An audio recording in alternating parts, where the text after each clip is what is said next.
Welcome to Jumpstart Your Joy, a podcast that looks at the inspiration, intention, action, and choices that you can make to bring more joy into your life, into the world, and into other people's lives. This is your host, Paula Jenkins.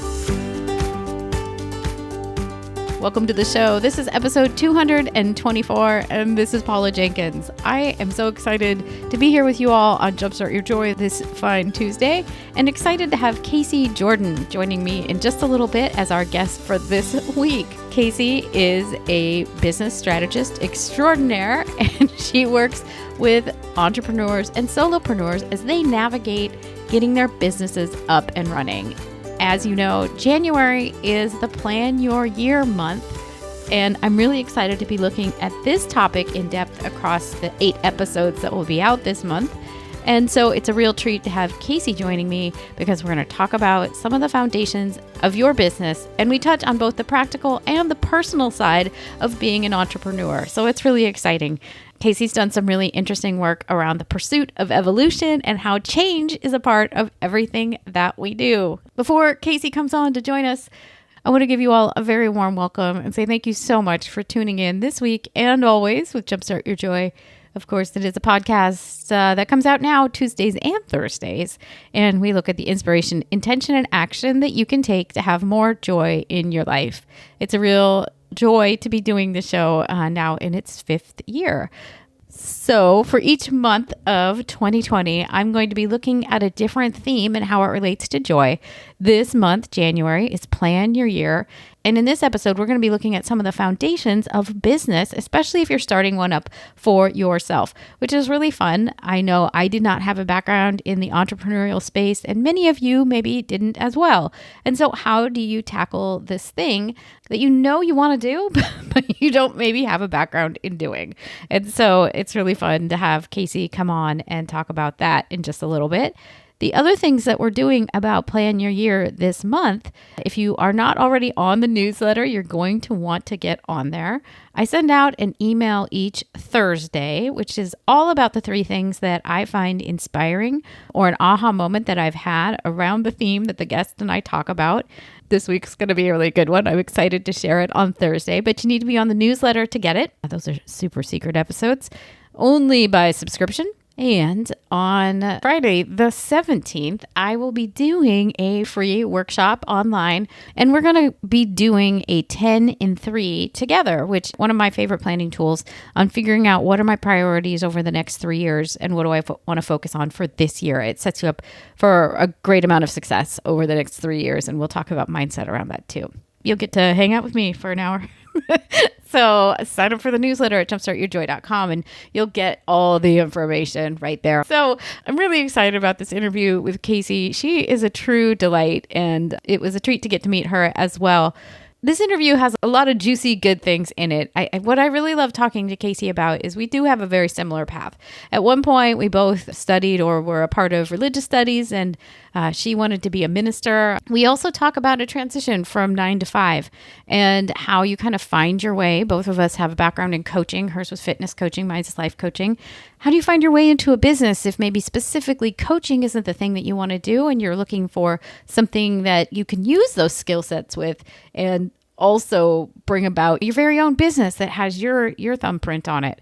We have both also suffered from PTSD. She is a veteran from the Iraq War and also given the Purple Heart there after a roadside bombing went off. And she talks a little bit about that with us. And then we also talk about kind of the small steps that you can take to bring your business to life or to get back on track if you're feeling overwhelmed or stressed out. So totally honored to have Casey here, and I hope you guys love her as much as I do. Okay. Welcome to the show, Casey. Thank you. I'm so excited to be here. Would you like to tell us about what you love most as a child or in school? What were your earliest sparks of joy? I think looking back, some of my earliest sparks of joy was, and this continues through my life, is teaching. Like when you see something click for somebody. I started teaching martial arts and swimming lessons at a really young age. Like I was a teenager teaching kids younger than me. And the first time a kid would put their head all the way underwater and blow bubbles, and they'd come up all wide-eyed and they were like, oh my God, I did it. And I'm like, yes.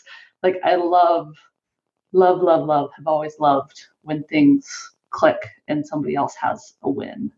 That is the coolest, especially when you get to see them and they light up. So Casey and I met at She Podcast Live in October in Atlanta, and she was the brave one that said yes to joining me in a hot seat about content planning, and it was so lovely to meet you there. I know what you do as a business strategist, but would you like to explain what it is that you do now? Yes, mostly through one-on-one coaching. I help newer online women business owners to kind of get all their stuff squared away.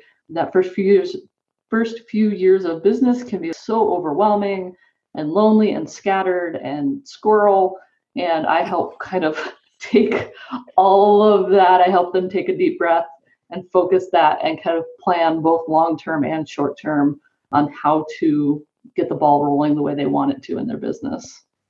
My listeners know that I got certified as a life coach. Then I got let go from a job. And then I was like, oh, this is perfect timing. Now I will be a coach and a podcaster.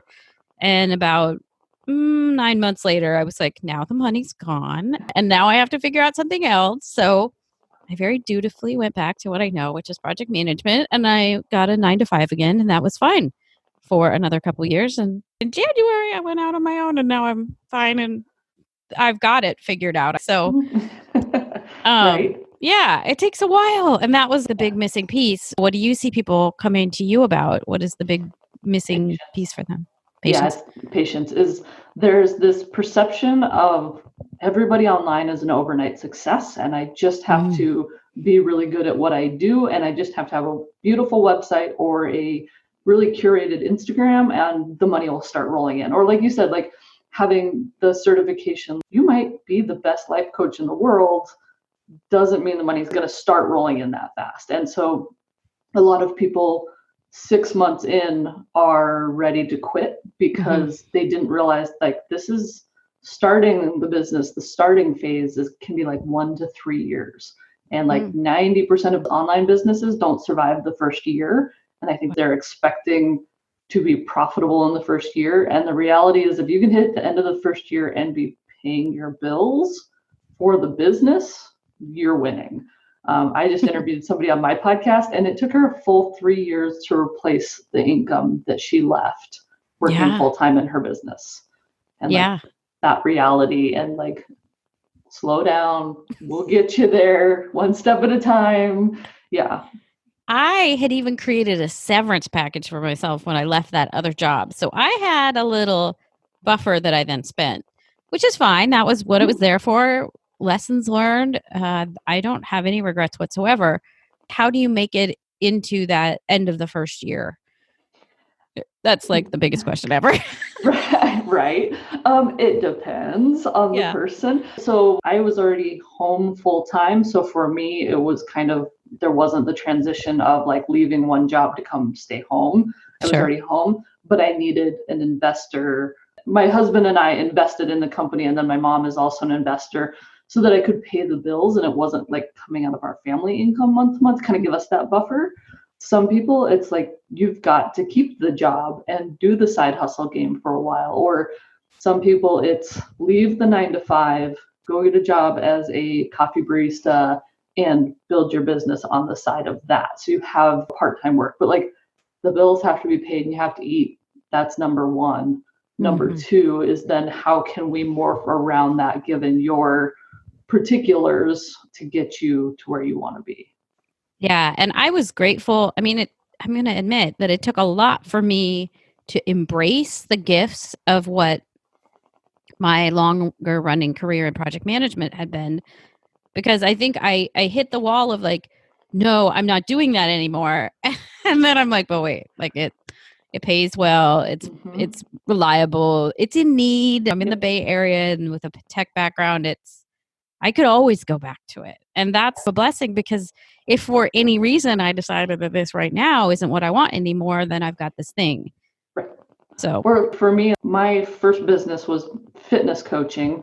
And I decided like, I don't want to do it full time because you end up doing the same thing over and over and over, but I still coach on the side. I still teach boot camp once a week, and I love the fitness thing. it gives me a little bit of a little bit of pocket money. If you have a skill that somebody's already paying you for, or that's easy to integrate a little bit, like I still do a little nutrition coaching once in a while. I don't advertise that, but if someone's like, hey, can I give you $200 and ask you some questions about food? I'm like, hell yeah, let's do it, So Yeah. You don't have to like completely cut ties with the past to do the present if they kind of can bleed into each other.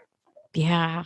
Do you see a lot of people that have that same thing where they feel like, no, I have to cut this off? Like, and now I was this and now I am just this. Yes. Yeah. Yeah. And more so at the 9 to 5. And at some level, that makes sense.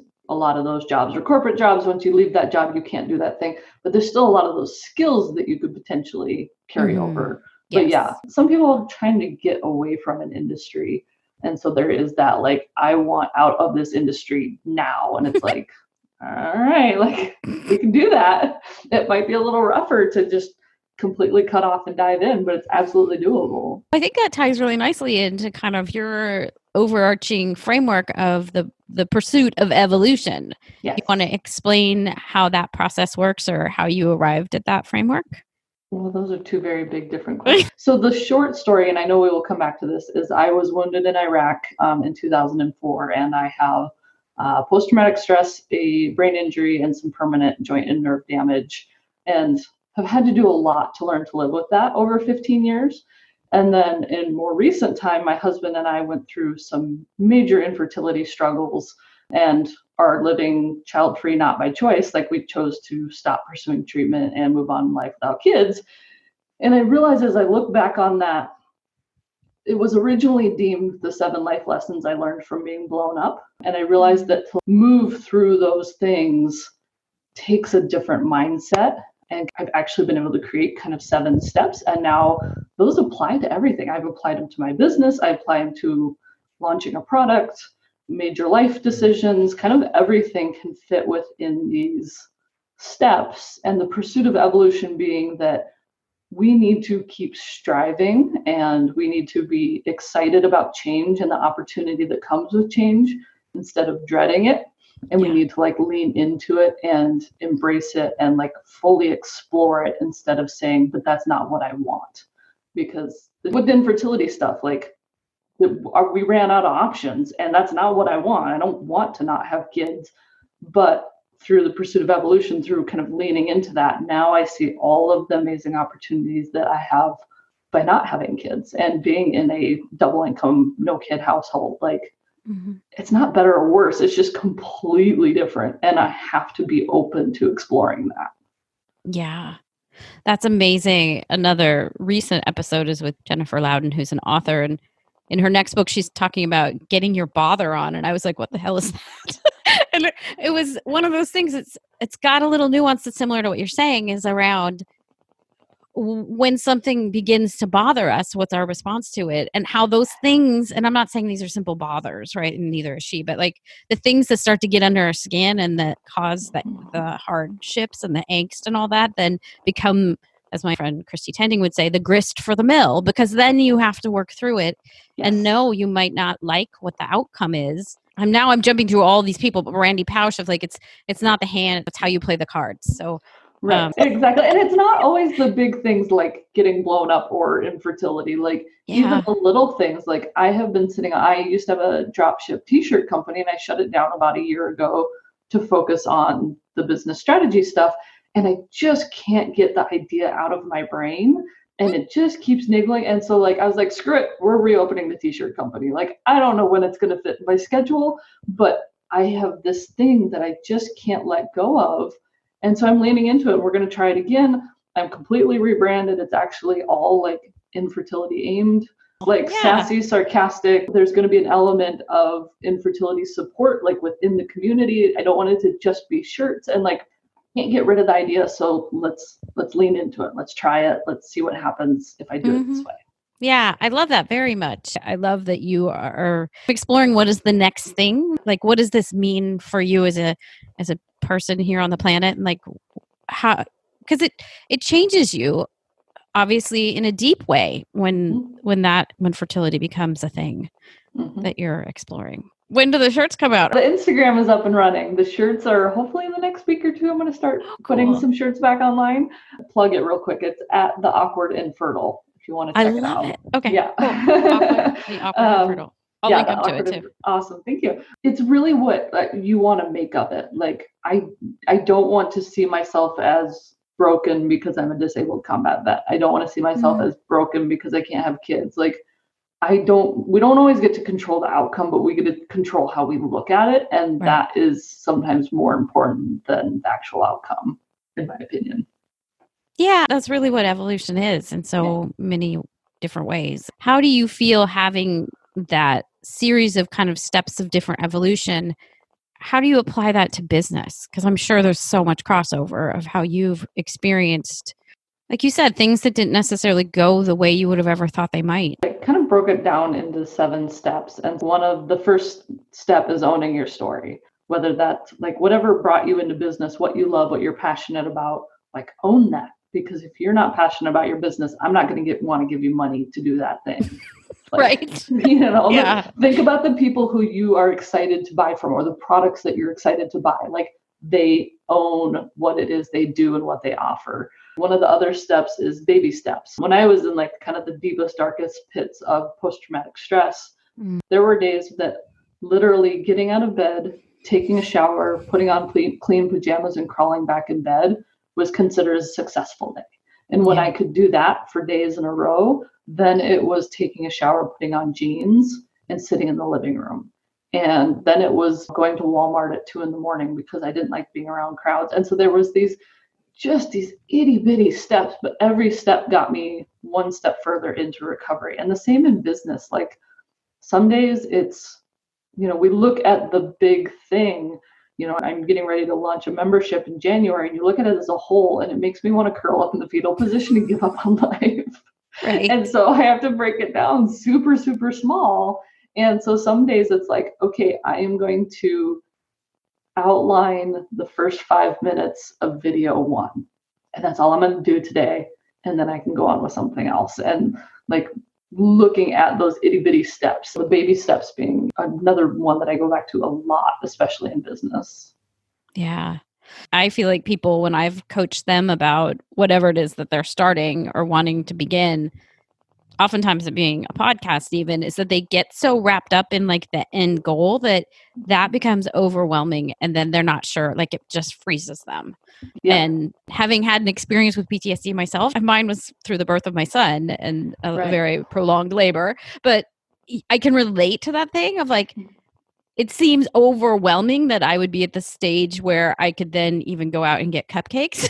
Right. There was a total meltdown in a parking lot over that. But the baby steps of, I've got on clean pants. Like, this is good. But then the same thing with the business is like, you don't have to get to the equivalent of going out and buying a dozen cupcakes right now. You just have to figure out how to get out of the house in your business or your life, whatever it is. Yeah. The podcast, set up an account on Libsyn or whatever, listening platform. That's task number 1. Don't worry about like your 40th episode before you've even like set up the account and recorded your first. Or what happens when you get to be really big, because who knows what that will even look like, or if it'll happen, or what big or success might look like. Maybe there's another baby step to find what success is. Right. And like with evolution, I'm finding like a lot of businesses where we start, we get that clarity through action, and where we start is often vastly different from where we end. When I first had the idea from a podcast is very different than what I do now in my podcast. And like my first business to what I do today, very different things. Like, and that's so like what I want to do. I could envision what I'd do with my podcast if it was huge, but also in the process of getting there, I might realize that doesn't align with my business or my ethics or my style or, that could all change between here and there. So don't worry about it yet. Yeah. So do you build in steps where you kind of reassess? Like, is that on an annual basis, or how do you make room for that change up if you... Sometimes it's daily. It depends on the project.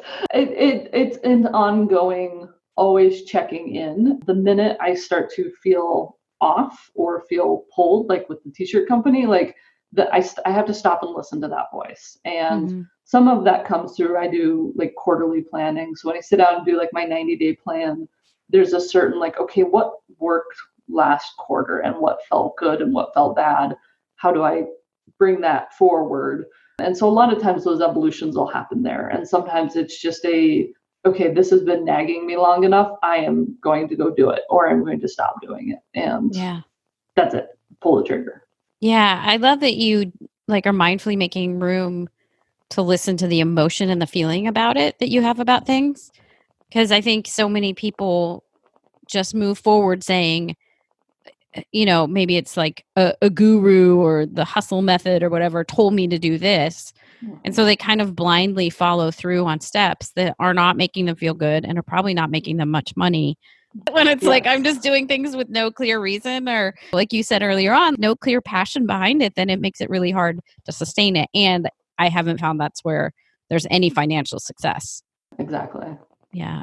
How do people get clearer on the things that they feel more passionate about? Because I think you also self-identify as a multipassionate. Is that absolutely correct? I'm Just guessing as well by our discussion here. The backstory on me becoming a business strategist is my husband told me I wasn't allowed to start any more new businesses.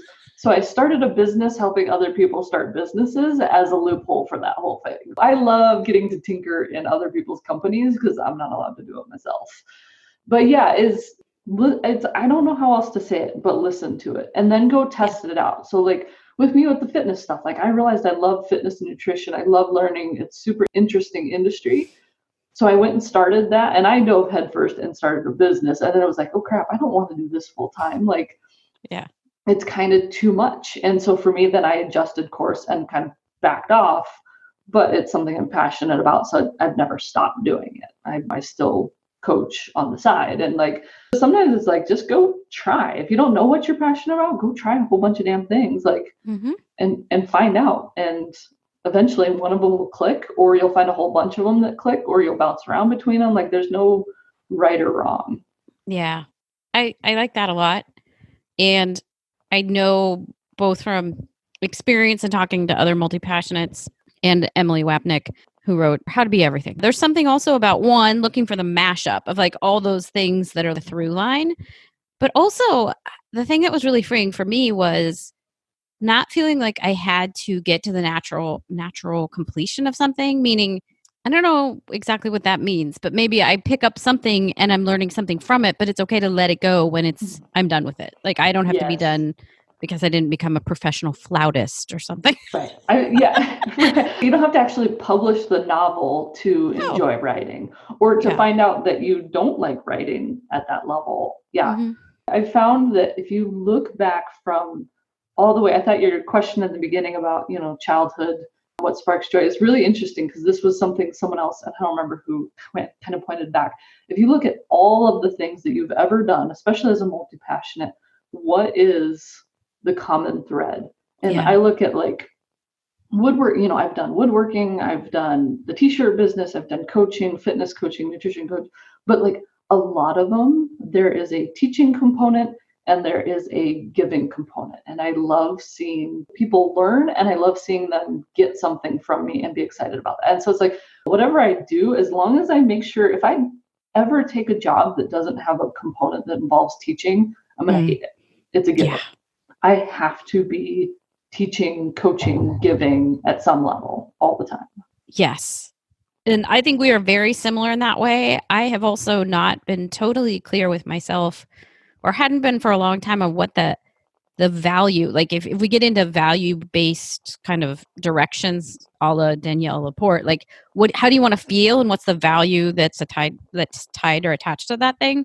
Like teaching, I have a hard time really narrowing down. Is it that I like being seen as an expert? And I don't think it's that.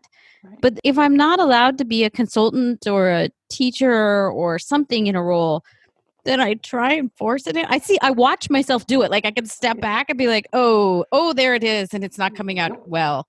You guys can't see Casey, but she's totally nodding. We're both kind of like laughing about this. And then, so that's where I love being kind of this podcast consultant, marketing consultant role, because it lets me do the thing that I'm naturally going to do anyway. Right? Yeah. But it was a long road getting there to figure out that that's what was going on. Well, and I think we're at a really interesting kind of transition culturally where traditional jobs are changing, like our devotion. My husband has been with his company 20 years this coming summer. Wow. And that is unheard of for my age, for our generation. Yes. But like his brother has bounced through several major companies to kind of continue to move up the ladder.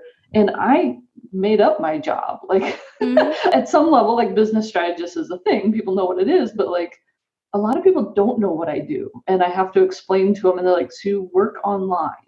Yes. But you work with other people? Yes. And like, so there's this cool opportunity where we get to create, if you love producing podcasts and making, and being a podcaster, you can now potentially make a living doing just that. And I think even 10 years ago, that was a totally different, you had to go work for a podcasting company. And now it's like, I can connect. I just had an interview yesterday with a gal in India. Like time zones were kind of a pain in the butt, but we made it work. And like nothing stops me from connecting with anybody. And therefore I can do whatever I want with that in that format. And I see that you kind of embody this, like I can do what I want spirit. Or like, I think that's just a natural component to you. Do you think that was something you showed up here with, if you will?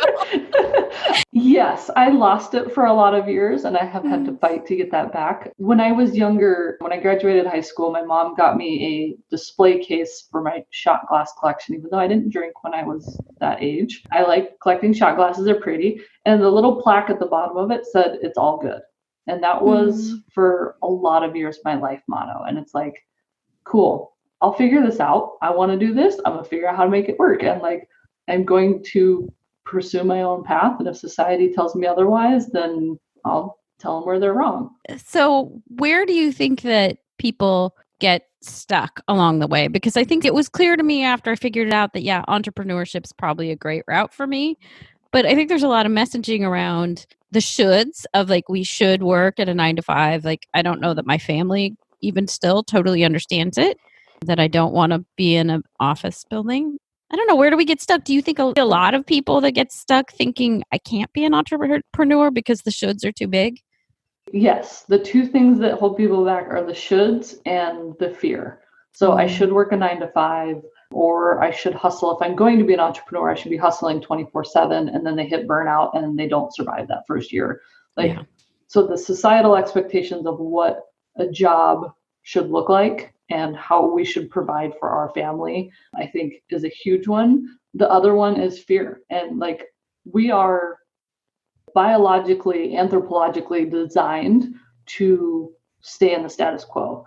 Fear means something bad is happening, which means we're going to die, which is not what's happening anymore, but that's still how our brain processes those emotions. And so quitting your job to go do this other thing, even if you have already been doing it and have made the money and there's not even that financial risk, like our brains panic about that. And especially when you combine the fears with the shoulds, it's complete lockdown. And so you have to have the excitement, the passion, the drive, something, the kick in the butt that will get you over the fear. And then you can kind of work around the should. I like that a lot. It also reminded me of a friend who was a project manager. It still is. So, hi, if you're listening, you know who you are.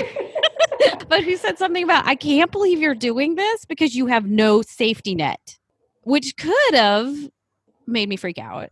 But I was like, hell yeah, I don't have a safety net. Who need, like at this point, I'm like, wait a minute, who needs a safety net? Like it was, I could almost watch myself in that situation and have a totally different response because the old Paula would have been like, oh crap, there's no safety net. And now I'm like, who needs one? Go get them. Like, it's just a very different reaction. And my argument to that one, because I hear that a lot, like, well, once I have saved X thousands of dollars, then I'll quit my job and launch my business. I need a safety net. Yeah. Like, really, what is the worst case that's going to happen? Like, you were smart enough that when the money ran out in the life coaching business, you went back to work. Yeah. Keep coaching and lose your house and try to coach from your car. You went and got a job. And like, that's where I said, like, go get a job as a coffee barista. The safety net is your own brain. You're not going to screw yourself in this process. So If the whole thing's a complete failure, yeah, you might have some credit card debt, but you can go get a job somewhere and it's okay. Yeah. So we've all been figuring these things out. Well, and it's interesting too that I took the safety net thing to be like, I don't have a team behind me doing any of the work that I do. I mean, I let's be honest, like we have an editor, we have a copywriter, we have a VA. Like I don't know who thinks I'm doing this all by myself because I'm not. But there's a team. But I think maybe that's another like kind of misconception is that somehow it's dangerous to be out here, maybe from a liability stand. Not necessarily that anyone's going to sue you, but like, how are you going to do that if somebody above you isn't helping like bring in the business and decide who does all the work? And I don't know. It was just a very interesting. And it is like, I think that's another kind of one of those shoulds. Like it's another cultural, like I do everything myself. I don't have a VA. I don't have a team. Like that's my goal for 2020 is to hire out my podcast editing and show notes. But like I do it all, and that's okay. Like I have adjusted my business expectations accordingly because there's hours I'm spending doing editing that I could potentially be doing more profitable things, but I'm just not there yet, and that's fine. And like, you know, I don't have to go to work at 8:00 if I don't want to. And like, there's a lot of weird psychological stuff I see that screws people in that realm of like, well, I'm the boss and I get to do it the way I want. And that can be really good and really bad if you're not careful. I guess it could. I mean, you probably already know I'm thinking of it's your own damn show. And you can do whatever the hell you want with it, which is the first rule of podcasting. But I think there's something there. You're right. Is that freeing or is it frightening? It's probably a little. I always take it as freeing. Yes. I guess we're very conditioned. You think about all of school, we're taught you show up at this time, you leave at this time. And when you graduate, you're going to go to this place and do this thing. And then you're going to go to this place and do this thing. And we have just burnt that all down and we're doing something different. And we've never in my life have I been taught the map for being an entrepreneur. And I actually come from a family of entrepreneurs. Like this was a given. Yeah. My dad ran his own insurance agency for a while. My brother paid for most of college doing handyman work. My mom has run an incredibly successful business doing, I don't really know what she does. Like, it's super high tech and she's amazing at it. Some sort of consulting and she's amazing at it. Literally award winning in what she does. Yeah, that's awesome. When I think about it, nobody actually ever taught me how to be an entrepreneur. I just knew it was what I was going to do. Yeah. My story there would be Dad worked at the same larger corporation 25 years. He was what is now Target in headquarters. Multi-passionate, clearly, because he was in HR. But before that, he taught philosophy at the Air Force Academy. Oh, wow. It's interesting, though. That was not hardwired. There was a lot of ideas of like, oh, we could do that. We could like clearly lots of ideas always bubbling up that we never really grabbed onto and went any one direction with. But the path would have been like you get into a business and you stay there and there's safety. And that was important. I don't really like safety so much. Apparently not. Come to find out. Right. Yeah. Well, yeah. Do you want to share any of like the big things or even some little things that people could look into if they're like, yeah, you know, I like what you ladies are saying, but I'm still terrified. Like, what do they do? What do they do? Pick a baby step and start. Like, I know that sounds super simple, but like, if you really, really don't know, like, call me and we'll talk about it and I will help you pick said baby step. But like, if you want to open, so this was actually an example in a Mel Robbins book that I listened to, but it was a great example. Like if you want to open a wine store, go get a job at a wine store and see if you even like working at one, or go to some sommelier classes and learn more about wine tasting. Like you don't have to do X giant thing to start. I didn't necessarily have to start with the podcast. I started by guesting on other people's podcasts and realizing I liked that format of media. Yeah. Like go take classes and do the entry level. Don't, like we were talking about earlier, don't worry about the end step yet. So pick a super basic, whatever the smallest, most accessible starting point is, and dip your toe in that and see what happens. And sometimes that's just saying it out loud. Like, oh yeah. You know, the first time my poor husband, when we met, I was in grad school and that the plan was that I was going to be a therapist. That's my education. That's what I was doing. And on our honeymoon, we'd literally been married less than 24 hours. And I was like, you know what? I think I want to quit my job and start my own business. I don't think I had ever mentioned entrepreneurship to him before. And I was like, hey, here's this big piece of information you should know now that we're married. That's awesome. And he rolled with it. And it was like, okay, how do we start to do that? And I was like, first of all, I just had to say it out loud. And then we could start the conversation. And then he could help me find the pieces to put into place. And then. And so sometimes just what's the thing that you keep thinking about? Say it out loud to somebody. Yeah. And see what happens next. I love that. Thank you. Yeah. It's also interesting as multi-passionates just to do one of the passions, meaning like I at one point realized I had not been involved with drama or dramatic arts in a really long time. And that's one of the things I really loved in high school and college and always. And I went back to just take an acting class, and then I started doing improv. And another turns out moment is like improvisational stuff is pretty great when you're asking questions all day. So yeah, it's like a really great one to be able to learn to trust yourself in any situation and just ask the next thing that comes to mind and not be afraid if it fails. Sometimes these questions are like, what? And then we can delete those out. Exactly. So do you want to share, what do you see is the difference between growth and evolution? So I think a lot of us are really good at growing, which is staying within the same thing, but kind of doing more of it. So growing the podcast from being a podcast guest to being a podcaster to being a podcast editor. Or in my TEDx talk, I mentioned change in my religion after I went from being religious to being an atheist after my experiences in the military. Like there was a growth and then an evolution. So when I came home from Iraq, my faith as I had been raised in it didn't make sense anymore. And so I started studying more and I started researching other religions. I went to a Buddhist temple for a while. Like I took in all of the religion looking for growth and answers. And then the evolution came over the course of years. I was like, nope, I don't want any of it anymore. And so the evolution was completely changing paths and walking away. And so to me, that's where like, I think we're good at growth. And as a society, we talk about growth a lot. And that's great. We need growth. Like I'm absolutely not saying you need one or the other, but like growth to me is staying within the same thing, trusting it more, getting better at it, getting bigger with it, in being more ingrained in who we are. I am an entrepreneur. I'm not a small business owner. Like I am an entrepreneur, like at my bones. And that is a growing process. The evolution being, if I were to go back to a corporate job and give up on being a multi-passionate entrepreneur, which would never happen. Bad example. But the evolution where the thing changes. For me, learning to the growth of identifying that I have post-traumatic stress and understanding what that means versus the evolution of embracing it. And now I teach it and I publicly speak about it. And I'm very open about my experiences. Like there was a lot of growth in learning to live with what happened to me. The evolution being in flipping it back and pushing it back in its own face and taking it to a whole new level. There's so many good nuggets in there because it feels like with both, is there a sense of acceptance? Yeah. Well, and I really appreciate the growth piece of kind of taking the moments or months or whatever years to look at something and say, does this still fit? Because I think, especially with something as big as religion, my background being religious studies, that's a tricky one.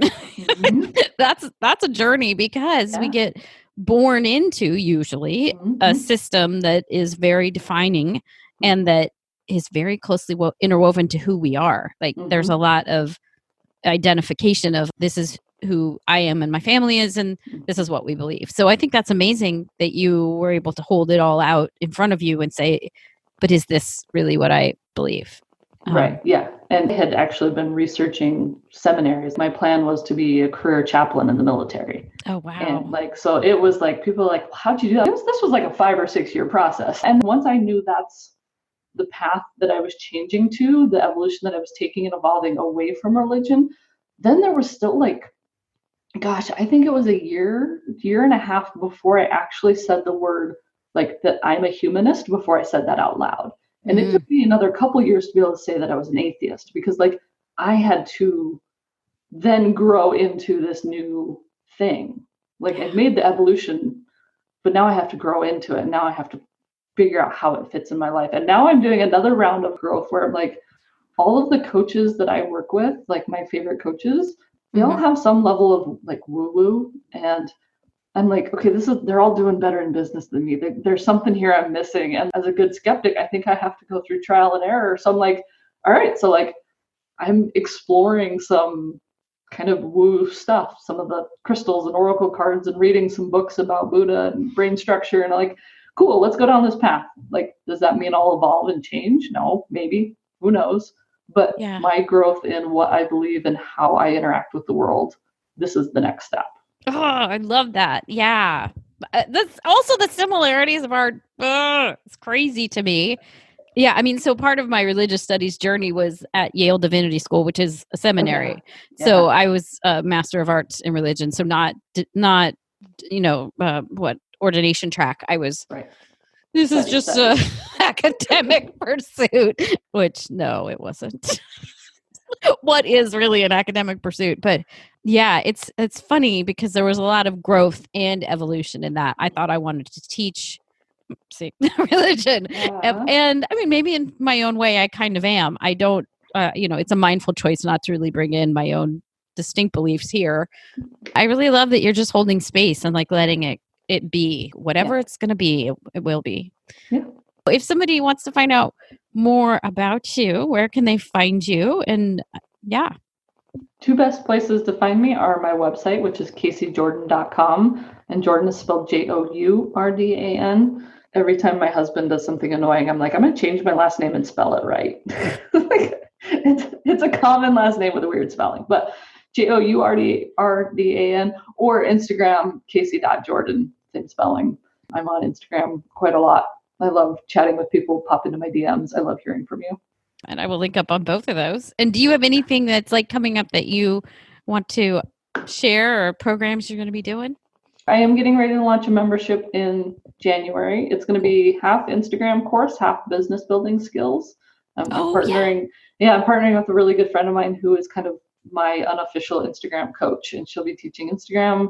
I'll be teaching business skills. You'll have coaching access to us. It should be a fun thing for a really killer price aimed at newer businesses who don't have a lot of money to be investing in things like that. I love it. I saw that on your site, and guys, it looks awesome. And I think a really lovely way to start, because it's so hard to level up in more than one social media. It seems like a really cool class. We kind of already talked about this, but let's see if you have a more nuanced answer about it. But what advice do you have for someone who wants to bring their own dream into the world? Start. Yes. Pick a point. It doesn't matter. There's no right or wrong starting point. If you keep thinking about it, you have to give it a try. That part right there, especially when that idea keeps coming back to you, like that's the thing. It's like the Liz Gilbert, like it's playing with you. It wants to come into the world. And maybe it turns into a big thing and a business, and maybe it fizzles out in 3 weeks. But if it keeps coming up, it's coming up for a reason. Try. Explore it. Yeah. I love it. Okay. And then last and most joyfully, what are 3 ways that you can think of to jumpstart joy in your life, in the world, or in other people's lives? Number 1 is just be nice. The world is really hard, and all of us have some sort of trauma or garbage that we're dealing with. So whether it's holding the door open and smiling at people, all the way up to sending cards and care packages and whatever, like, be nice. Number 2 is kind of what we've been talking about this entire time. Like, find what fires you up and go try it. Go figure out how to add more of it to your life. And this doesn't apply necessarily to running a business, but like, if you love baking, stop thinking it's selfish to take a Saturday afternoon to just bake. And even if you give all the cookies away, like, if you love doing a thing, you have to have it in your life, because life is like, we have to find some fun and some joy. So find the things that make you joyful and freaking put them in the schedule. And then this kind of ties into that one. The third one is boundaries. I think this maybe sounds weird, but so there was a study done about kids. So there was a school that was right on the playground, was right on a busy street. And the kids, they watched these kids play, and they always stayed really close to the building, and they always kind of played small, like they didn't play kickball. They were always very kind of constrained in their play, and there was no fence. So there was this, fear of ending up in traffic. And so then they put up a fence, they put up a boundary, and now the kids played kickball and they played big and they ran fast because they knew exactly where the line between safe and danger was. And like boundaries give us so much more freedom, which seems so backwards. So if you want to do more baking because it makes your life more joyful, and then taking cookies to work makes everybody at work more joyful, you might have to set the boundary that like on Saturday afternoon, you are turning off your phone, your husband's going to take the kids to the park, whatever it is, and like you're making the cookies. And that's how you start creating more space for more joy. I love it, especially the boundaries one. First, I don't think anyone's ever brought it up. Yes. At this point, that's a little bit great. rare. But also, I totally agree. And there's so like creative teams even that I've worked with in advertising. When you tell them the full creative brief, they actually get more creative because you've told them what the sandbox is, and then they love it. Thank you so much. It's been such a treat having you on the show, Casey. Yes, thank you so much. This has been wonderful.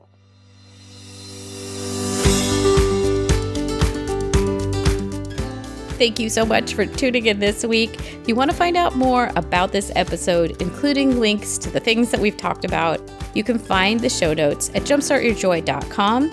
And you can search for this episode right up there in the right-hand corner of the website, and you'll find it. While you're on the website, I know you're going to want to sign up for my weekly newsletter, which is 3 Joyful Things.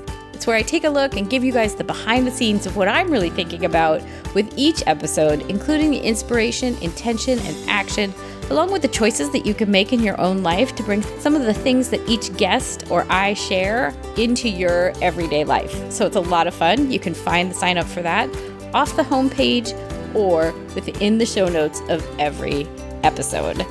And I would love to connect with you. I hang out a ton on Instagram, where my handle is Jumpstart Your Joy. You can also find the Facebook page for this podcast at Jumpstart Your Joy. So I hope you guys will come on back next week. And until then, I hope that your days are filled with so much joy.